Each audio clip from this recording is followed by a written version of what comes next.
चलो योगा करते हैं।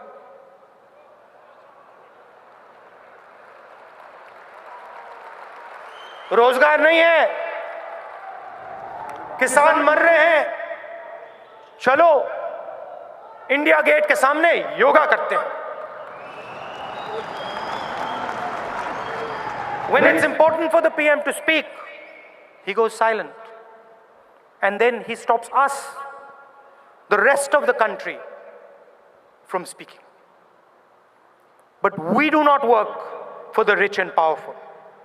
We in the Congress are the servants of the people.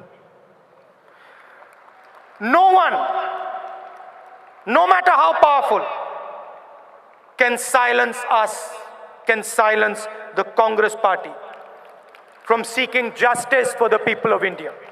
No one can silence us from speaking the truth. For thousands of years, the ideas the RSS defends have crushed our people. It was these very ideas that made Ambedkar ji go thirsty on his bullock cart ride to Koregaon. The ideas that the RSS defends ensured that a touchable person had to open the tap for him in school so he could drink water. It is the same ideas that the RSS defends that forced Ambedkar ji's elder sister to cut his hair for him because no one else would. It is the ideas that they defend that still ensure that millions of our artisans, our potters, our carpenters, our barbers, our tailors never get the true fruits of their labor. The same ideas were in the minds of those criminals who taped and WhatsApped themselves beating those young Dalit boys in Una. The radicals keep telling us, the Indian people, that we don't understand. When we ask questions, when we demand answers, they tell us, be quiet, you don't understand. They tell the tribal, the jungle is not yours, because we know better what to do with it. They tell the millions of Muslims who never went to Pakistan and supported our great nation, you don't belong here. They tell the Tamils, change your beautiful language. They tell the people from the Northeast, we don't like what you eat. They tell women, dress properly or we'll thrash you. They told Gauri Lankesh and Kalburgi, question us and you will die. They tell our honest businessmen to shut up and allow corrupt officers to extort their hard-earned money. They tell our farmers to work for nothing. Meanwhile, Nirav Modi, who carried out India's biggest theft, has the same name as our Prime Minister. It's interesting. It's an interesting fact. There's more. The most corrupt man in cricket also shares the same name with our Prime Minister. So what does Modi actually mean? What does Modi actually mean? The name Modi symbolizes the collusion between India's biggest crony capitalists and the Prime Minister of India. Modi gives Modi 30,000 crores of your money, and in turn, Modi gives Modi money for marketing Modi and winning elections. That, my friends, That, my friends, is what is going on. Now a little bit in Hindi. अब थोड़ा सा मैं हिंदी में बोलता हूं.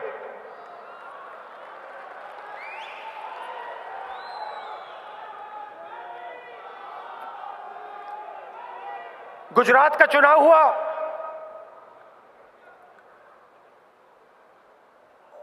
और वहां काफी लोगों ने कहा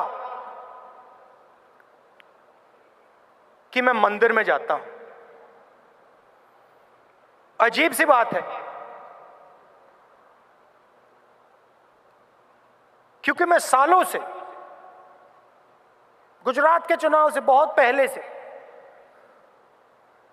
दौरों पे मंदिर में जाता हूं. और मैं सिर्फ मंदिर में नहीं जाता हूं, मैं मस्जिद में, गुरुद्वारे में, चर्च में मैं जाता हूं. मगर राजनीति में जब भी कोई मुझे बुलाता है मैं जाता हूं. राजनीति में सीखने को मिलता है.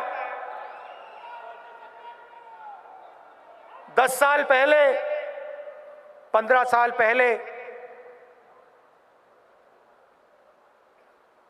34 साल की उम्र थी, राजनीति में आया और जैसे बहुत सारे युवा हैं सीखने को मिलता है. सिंधिया जी बैठे हैं, पायलट जी बैठे हैं, कमलनाथ जी बैठे हैं,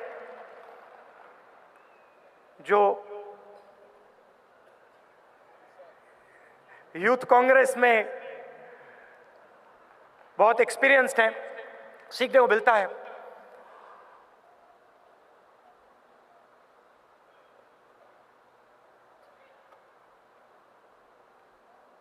दो मंदिरों की मैं आपको कहानी बताना चाहता हूं. इजाजत है?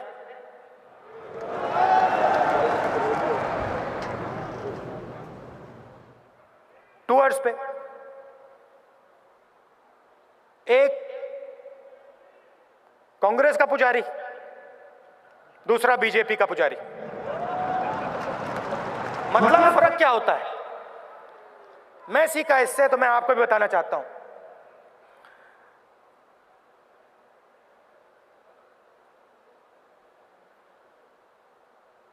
पहला मंदिर, अंदर गया, शिव का मंदिर था, पूजा हो रही थी, पंडित जी बैठे थे. पूजा खत्म हुई, अलग अलग चीजें की. सवाल पूछने की आदत है, तो मैंने पंडित जी से पूछा. करण सिंह जी से भी बहुत पूछता हूं.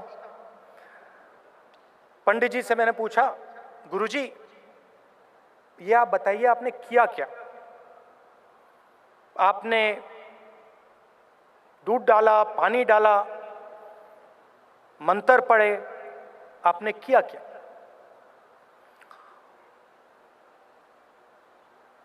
बेटा समझना चाहता है? हाँ गुरुजी. अच्छा ये सिक्योरिटी वाले हैं, इनको परे कर, मैं बताता हूं. परे किया. अच्छा इधर आ, खड़ा हो जा, पीछे दीवार होती है मंदिर के पीछे, उस पे खड़ा हो गया. कहता है मत्था लगा. तो मैंने ऐसे मत्था लगा. फिर कहता है अब अच्छी तरह बात सुन. पहली बात, मैं यहां का नहीं हूं, मैं कश्मीर का हूं. इन लोगों को बताइए मत.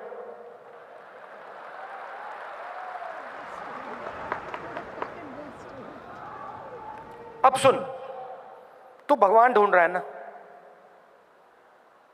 तुझे भगवान कहीं भी मिल जाएगा. जहां तू देखेगा तुझे दिखेगा.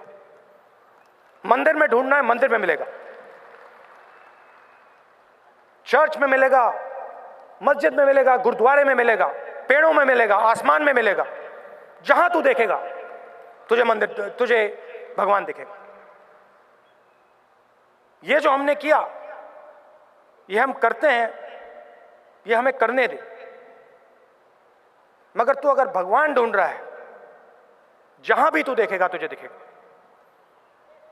धन्यवाद गुरुजी, बहुत अच्छी बात कही. मैं चला गया. उसी के बाद बिल्कुल वैसी सिचुएशन। दूसरा मंदिर शिव का मंदिर, वही पूजा, वही सवाल, गुरुजी ये आपने क्या किया? बेटा ये मत पूछो। गुरुजी आपने दूध डाला, पानी डाला, इसका मतलब क्या है? बेटा ये मत पूछ। मैं अड़ गया, फिर से पूछा, बाहर निकल गए थे। पंडित जी कहते हैं, देखो बेटा मैंने पूजा कर दी है तेरे लिए, अब तुम प्रधानमंत्री बनने जा रहे हो। सुनो, कहानी खत्म नहीं हुई। अब तुम प्रधानमंत्री बनने जा रहे हो। वो छत देख रहे हो? हां जी गुरुजी। क्या है उस छत पे? सीमेंट है गुरुजी। ऐसे करना, जब तुम प्रधानमंत्री बन जाओगे उस छत पे सोना लगा देना।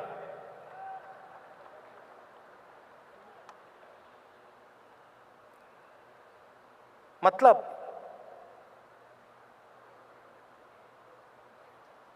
एक व्यक्ति सच्चाई कहता है, हमारा भगवान मंदिर में है, हमारा भगवान पूरी दुनिया में है, मस्जिद में है, चर्च में है, गुरुद्वारे में है, सब जगह है। और हम सच्चाई के सिपाही हैं। बीजेपी की राजनीति में बीजेपी का जो धर्म है वो सिर्फ सत्ता को छीनने के लिए है। हम लड़ते हैं, हम खड़े होते हैं, जनता के लिए खड़े होते हैं। मैंने अंग्रेजी के भाषण में बोला, हमारे लोगों ने अपना खून दिया है और हम नफरत नहीं करते हैं, हम गुस्सा नहीं करते हैं। आप हमें मारो, पीटो, हम आपसे नफरत नहीं करेंगे, कर नहीं सकते हैं, हमें मालूम ही नहीं।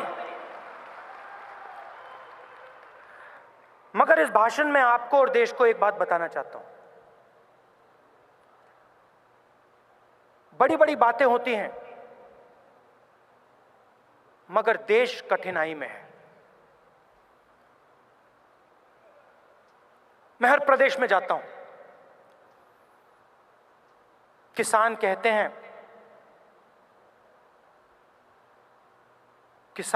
हैं कि हम जी नहीं सकते हैं। खेती में से पैसा बनता ही नहीं है। आत्महत्या करनी पड़ती है।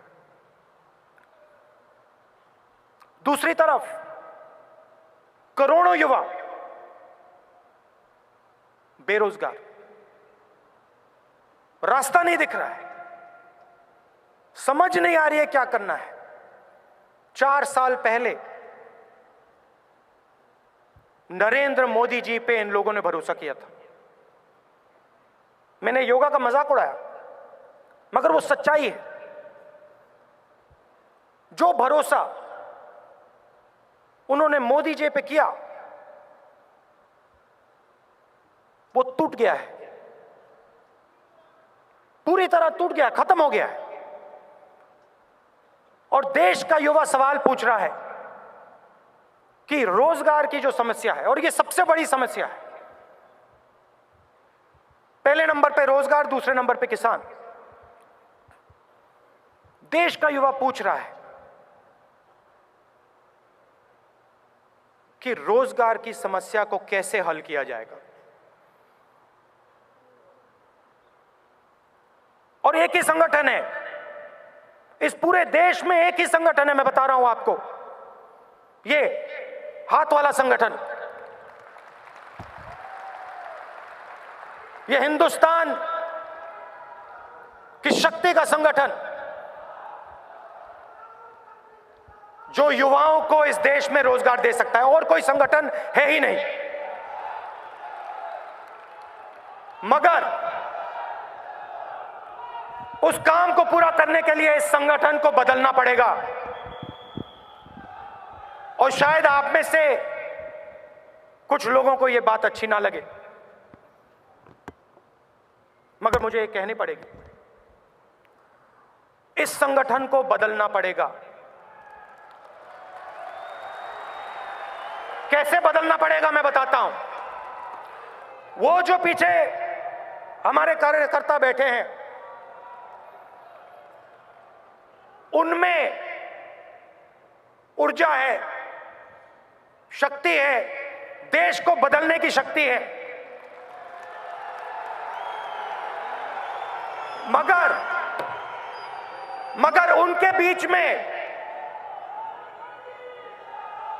उनके बीच में और हमारे नेताओं के बीच में एक दीवार खड़ी है।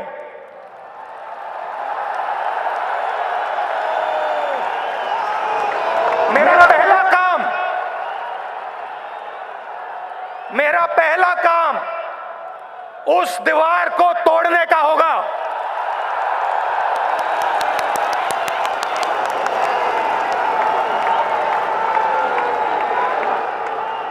गुस्से से नहीं, प्यार से। और जो हमारे सीनियर नेता हैं,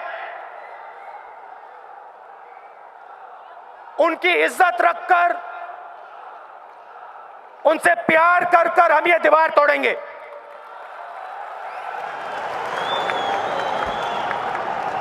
इस दीवार के अलग अलग मैनिफेस्टेशंस होते हैं, अलग अलग रूप होते हैं।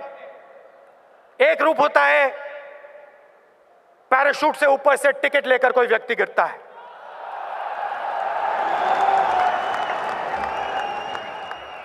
दूसरा रूप होता है 10-15 साल कार्यकर्ता खून पसीना देता है और फिर टिकट से पहले उसको कहा जाता है, भैया तुम कार्यकर्ता हो, तुम्हारे पास पैसा नहीं है, तुम्हें टिकट नहीं मिलेगा।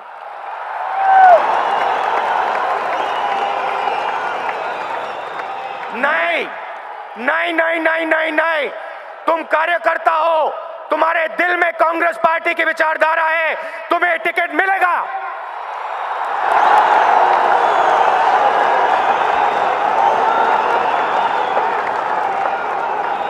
और गुजरात में हमने छोटा सा उदाहरण दिया, बड़ा नहीं, छोटा सा।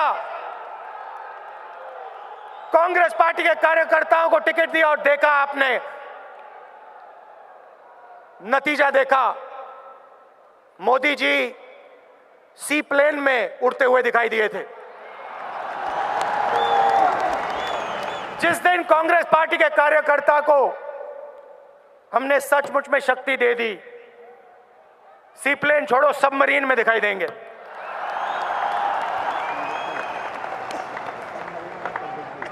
दूसरी दीवार, और शायद ये और भी बड़ी दीवार है, मगर ये जो पहली दीवार है, इसको तोड़े बिना वो दूसरी दीवार नहीं तोड़ी जा सकती। वो दूसरी दीवार है हिंदुस्तान के युवाओं और राजनीतिक सिस्टम के बीच में दीवार। आज युवा देखता है, 4 साल पहले हिंदुस्तान के युवा ने सोचा मोदी जी को मैं प्रधानमंत्री बनाऊंगा और मिलकर मोदी जी के साथ हिंदुस्तान को बदलने का काम करूंगा। पता लगा, मोदी जी की गाड़ी को धकेला, गाड़ी स्टार्ट हुई, युवा देखते रह गए। एक तरफ नीरव मोदी बैठा, दूसरी तरफ ललित मोदी, और गई गाड़ी। और कहेगा ये हुआ क्या भैया, मैंने तो बदलाव की बात की, मैंने गाड़ी को धकेला। एक तरफ राफेल हवाई जहाज, दूसरी तरफ अमित शाह जी का पुत्र,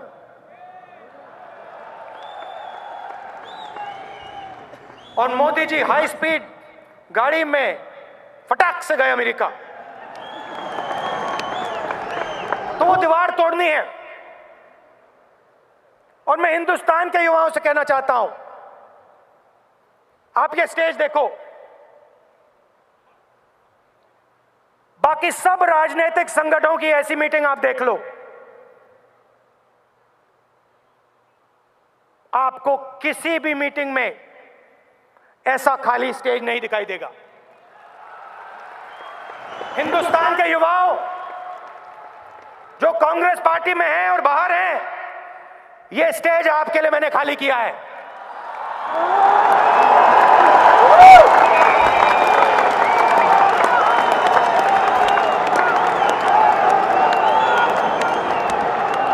ये आपके लिए किया है मैंने खाली।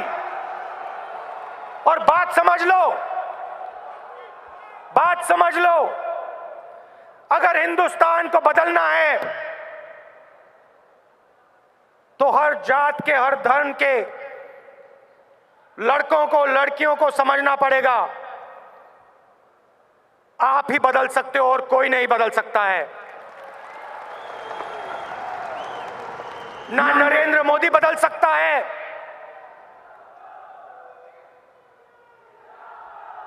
आपके बिना, आपकी शक्ति के बिना इस देश को बदला नहीं जा सकता है, सीधी सी बात है। और इसलिए मैंने यह स्टेज आपके लिए खाली किया है। और इसके बाद, और सुनिए, इसके बाद जो भी टैलेंटेड लोग हैं,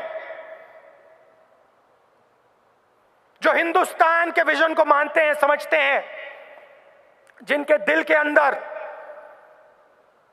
हिंदुस्तान की आग जलती है, करोड़ों लोग हैं, हिंदुस्तान में हैं, अमेरिका में हैं, अलग अलग देशों में हैं। मैं आपको कहना चाहता हूं, इस स्टेज को आपसे मैं भरूंगा, आपको लेकर घसीट घसीट कर यहां लाऊंगा।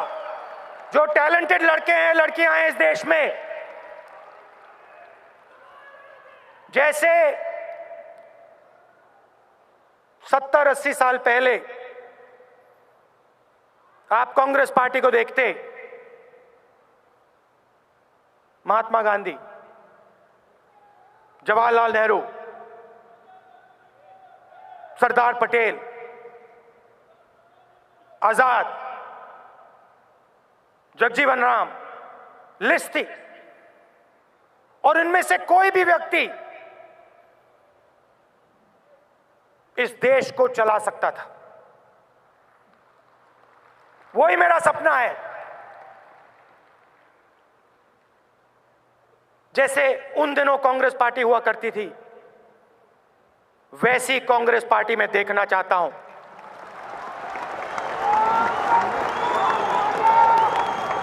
सीनियर नेता हैं, आपकी जगह है।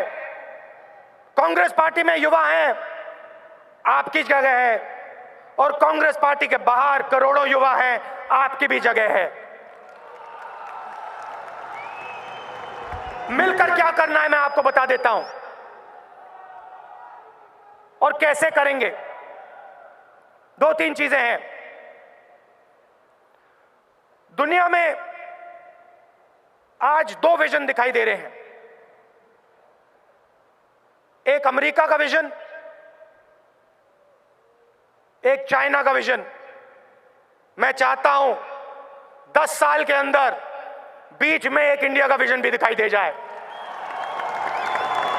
कि पूरी दुनिया के है, हाँ भैया ये तरीका है, ये तरीका है, मगर सबसे अच्छा तरीका ये तरीका है, बीच वाला, भाईचारे का, अहिंसा का, प्यार का। करने के लिए युवाओं को रोजगार।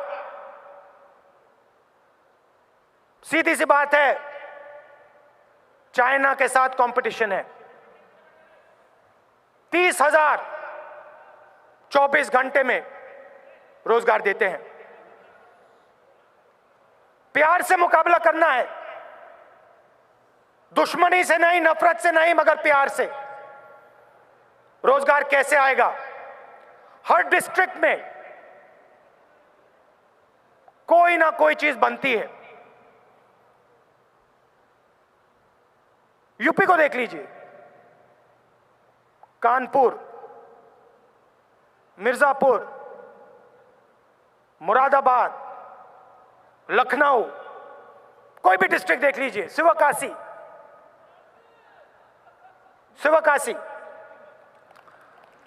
स्किल्स की हिंदुस्तान में कोई कमी नहीं है। इंटेलिजेंस की हिंदुस्तान में कोई कमी नहीं है। ऊर्जा की हिंदुस्तान में कोई कमी नहीं है। कमी एक है, जिसके पास स्किल्स हैं, जिसके पास ऊर्जा है, उसके पास बैंक लोन नहीं है, उसके पास टेक्नोलॉजी नहीं है। तो जो हमारा स्किल्स का ढांचा है, हर डिस्ट्रिक्ट में हम उसको बैंक के पैसे से और टेक्नोलॉजी से जोड़ने का काम करेंगे। दूसरी बात, आज किसान अनाज उगाता है, सब्जी उगाता है, ज्यादा से ज्यादा खराब हो जाता है। यूपी के सड़कों पे आलू दिखाई देते हैं, किसान फेंक देते हैं, इसको हम बेच नहीं सकते हैं। पूरे देश में कांग्रेस पार्टी फूड पार्क्स का नेटवर्क लगाएगी, बिछाएगी, फैलाएगी। हर डिस्ट्रिक्ट में किसान अपना अनाज, अपनी सब्जी, अपना फल डायरेक्टली सीधा फूड प्रोसेसिंग फैक्ट्री में जाके बेचेगा। और एक और आश्वासन मैं हिंदुस्तान के किसान को देना चाहता हूं यहां से,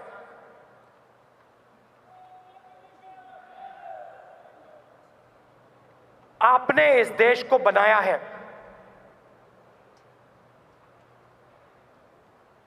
टेक्नोलॉजी से पहले बड़े बड़े उद्योगों से पहले आपके खून पसीने ने इस देश को बनाया है। और यह देश उस बात को कभी नहीं भूलने वाला है। हमारी सरकार आएगी, हम आपकी रक्षा करेंगे, दिल से आपकी रक्षा करेंगे। और जैसे हमने 70,000 करोड़ रुपए का कर्जा माफ किया था, वैसे ही हम आपकी जरूरत पड़ने पे मदद करेंगे।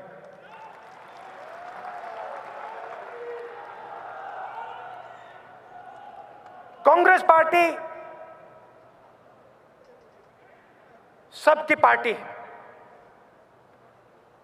और अगर रोजगार की जरूरत है और किसानों को रक्षा की जरूरत है, तो तीसरा सबसे बड़ा काम शिक्षा का है।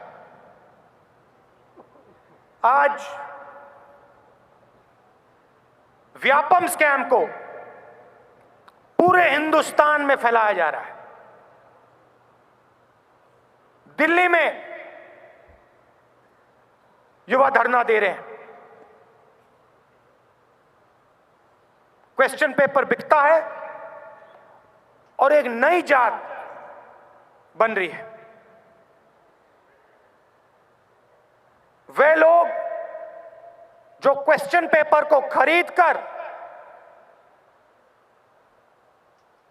एग्जाम पास करते हैं, और यह पूरे देश में आस्ते आस्ते फैल रहा है। शिक्षा सिर्फ एलीट क्लास की नहीं होती, शिक्षा का हक हर युवा का हक है, हर जात का, हर धर्म का हक है। आजकल आईआईटी है, आईआईएम है, मगर बहुत कम है। कांग्रेस पार्टी की सरकार आएगी तो हायर एजुकेशन का जो सिस्टम है उसको हम देश के कोने कोने में फैला देंगे और लाखों करोड़ लोगों को जिस प्रकार की शिक्षा आईआईटी में और आईआईएम में मिलती है वैसी शिक्षा देने की कोशिश कांग्रेस पार्टी करके दिखाएगी।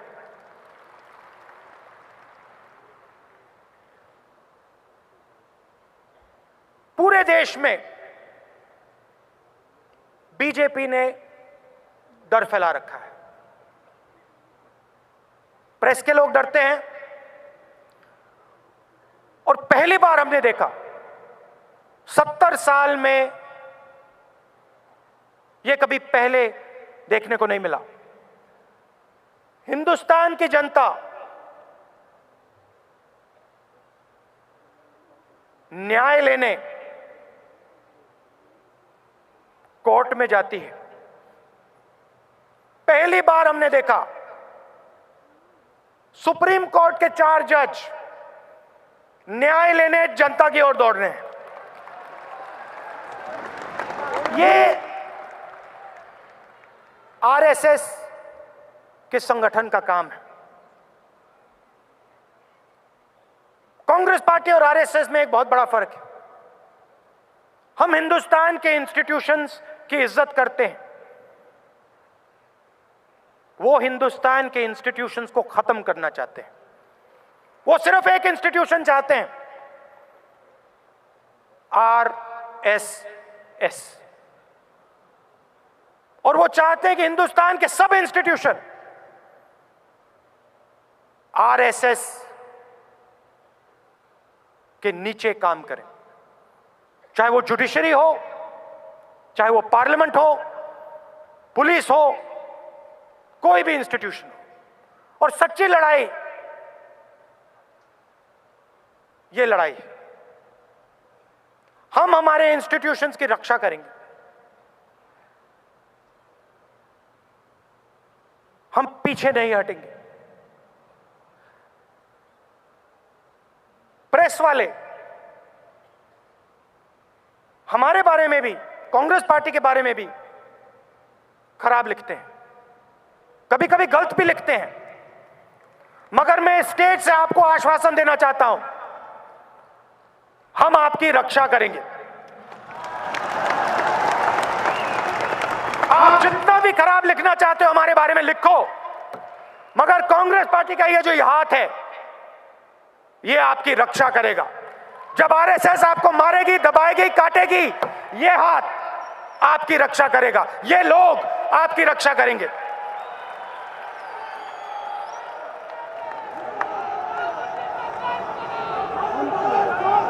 दो विचारधाराओं की लड़ाई है, दो विचारधाराओं की लड़ाई है, और हमारी विचारधारा चुनाव में जीतने जा रही है। आपने देखा होगा एक के बाद एक बीजेपी चुनाव हार रही। मोदी जी के चेहरे में चेंज देखा होगा आपने, थोड़ा सा सूट गायब हो गया, अब सूट नहीं पहनते और सोच रहे हैं कि शायद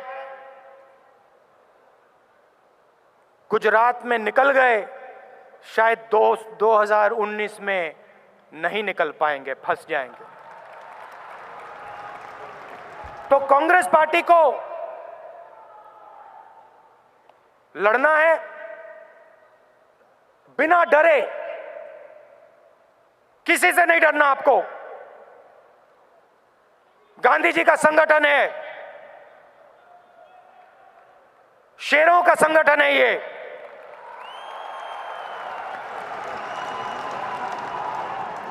किसी से नहीं डरेंगे हम, सच्चाई की लड़ाई लड़ेंगे, हिंसा नहीं फैलाएंगे। ये जो दो दीवारें हैं इनको तोड़ेंगे और एक बार फिर हमारे प्यारे देश को रास्ता दिखाएंगे।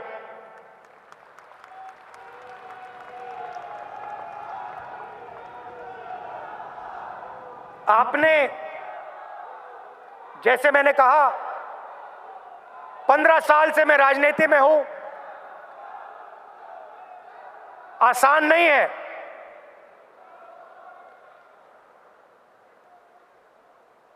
झटके पड़ते हैं, ठोकर पड़ती है, चोट लगती है, और मैं समझता हूं मुझे भी लगती है, आपको भी लगती है। मगर इससे हम सीखते हैं, समझते हैं, और जब भी हमें ठोकरें लगती है, दर्द होता है, चोट लगती है, तो जो हिंदुस्तान की आत्मा है, हिंदुस्तान की जो आवाज है, उसके हम पास जाते हैं, जाना पड़ता है। तो आस्ते आस्ते राजनीति ही हमें सिखाती है। गलतियां भी होती हैं, सब करते हैं, मैं करता हूं, आप करते हैं। मगर आरएसएस और बीजेपी में हम में एक फर्क है। हम मान लेते हैं, हम कहते हैं हां हमने गलती की, फिर से नहीं करेंगे।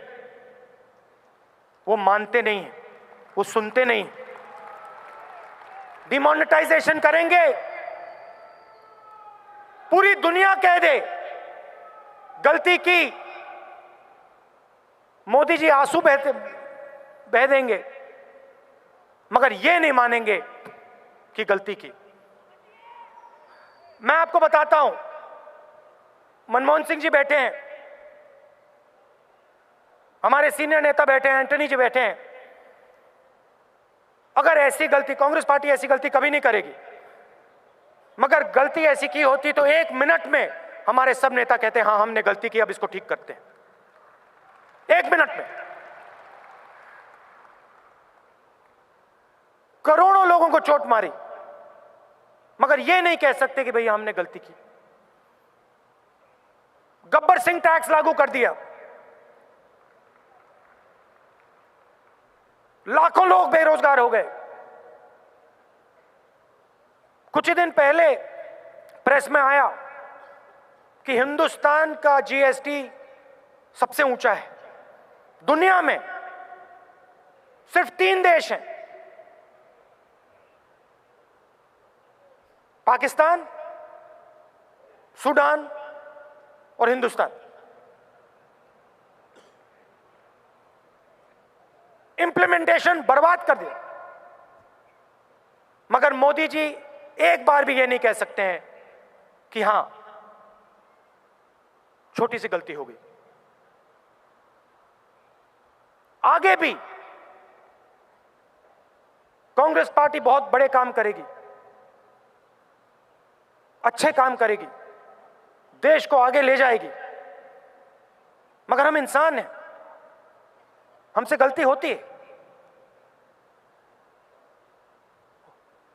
वो सोचते हैं कि वो इंसान नहीं है, कुछ और है।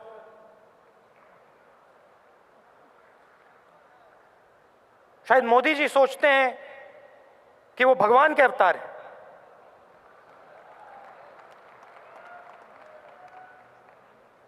तो अब आप सब मिलकर एक साथ खड़े होकर झगड़ा करना है चुनाव के बाद। प्लीज, थोड़ा सा होता है, मगर अब अगले 6-7 महीने के लिए थोड़ी कड़ी डिसिप्लिन चलेगी, थोड़े झटके लगेंगे,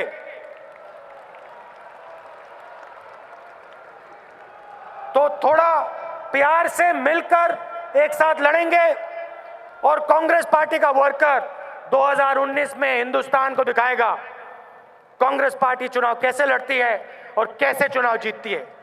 आप सबका दिल से बहुत बहुत धन्यवाद। नमस्कार, जय हिंद।